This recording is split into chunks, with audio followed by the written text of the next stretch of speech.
वो लोग जिन्हें एमडी कैट 2021 दिया और वो इसके बाद एमडी कैट 2022 देने जा रहे हैं, इन्हें आमतौर पे कहा जाता है रिपीटर्स। ये सब के सब रिपीटर्स नहीं होंगे, बल्कि इनमें से बहुत छोटी सी तादाद उन लोगों की भी होगी जिन्हें हम कहेंगे इम्प्रूवर्स, यानी कि अपने स्कोर को रिपीट नहीं करने जा रहे बल्कि इम्प्रूव करने जा रहे हैं। तो अगर तो हम रिपीटर और इम्प्रूवर देखें तो इनमें कोई क्लियर कट लाइन नहीं है जो कि दोनों को डिफ्रेंशिएट करे, बल्कि एक स्पेक्ट्रम का नाम है। इस स्पेक्ट्रम के एक एंड पे हमारे पास रिपीटर्स आते हैं और दूसरे एंड पे हमारे पास इम्प्रूवर्स आते हैं। ये समझाने के लिए आपको एक एग्जांपल देता हूँ। 21 दिसंबर को मैं अपनी YouTube कम्युनिटी में एक पोस्ट करता हूँ जहाँ पे मैं स्टूडेंट से ये पूछता हूँ कि आप नेक्स्ट वीक में कितने MCQs प्रैक्टिस करेंगे। साथ ही मैं ये भी अनाउंस करता हूँ कि grade me which is a platform that I build is going to be free for the next 10 days. अब यहाँ पे जो स्टूडेंट्स हामी भरते हैं MCQs की प्रैक्टिस करने की, वो थे हमारे पास टोटल 125 लोग।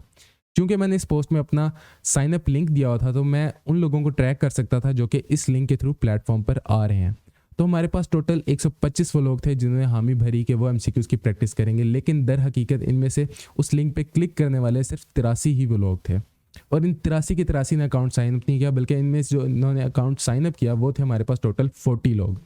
और इन 40 लोगों ने जो हमारे पास टोटल MCQs की प्रैक्टिस की थी वो थे 795 MCQs। अब यहाँ पे आता है कहानी में असल ट्विस्ट। इन 40 के 40 लोगों को लगा कि ये प्लेटफॉर्म तक आ गया, इन्होंने अकाउंट बना लिया है, इनके पास MCQs आ गए हैं, तो इनकी प्रैक्टिस हो गई है, जबकि ऐसा नहीं था। इन 40 में से जिन्होंने MCQs प्रैक्टिस किए वो थे सिर्फ 14 लोग।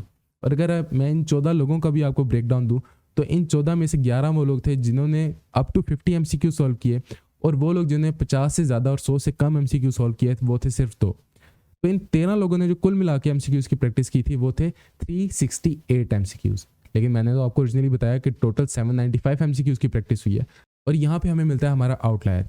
इस अकेले चीते ने टोटल जो MCQs की प्रैक्टिस की वो थे 432 MCQs। तो अगर हम 125 में से 124 लोगों की एफर्ट को कंबाइन भी कर दें तो इस अकेले की एफर्ट उन सब पे भारी है।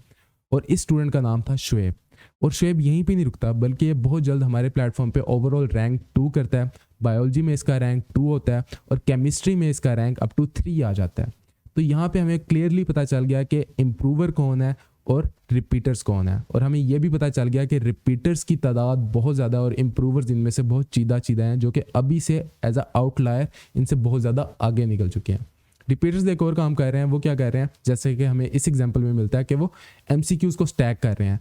उन्हें एक ये प्लेटफॉर्म मिला, उन्हें PDFs की सूरत में हम अपने पास MCQs इकट्ठे करते जा रहे हैं, और उन्हें ये लग रहा है कि MCQs इकट्ठे करने से उनकी तैयारी हो रही है। वो टिप्स एंड ट्रिक्स देख रहे हैं और उन्हें लग रहा है कि टिप्स एंड ट्रिक्स देखने से उनके MCQs या उनके इंटी टेस्ट में कोई इंप्रूवमेंट आएगी। ऐसा नहीं होगा जब तक कि वो उन चीज़ों को इम्प्लीमेंट नहीं करेंगे।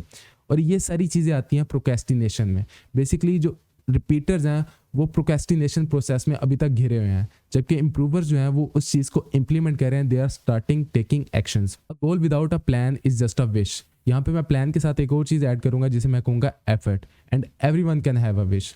तो प्लान करना चीज़ों को बहुत ज़्यादा आसान है, ठीक है, प्रोक्रेस्टिनेशन में वही चीज़ें आती हैं, लेकिन उस चीज़ को इम्प्लीमेंट करने में असल दुश्वारी का सामना होता है।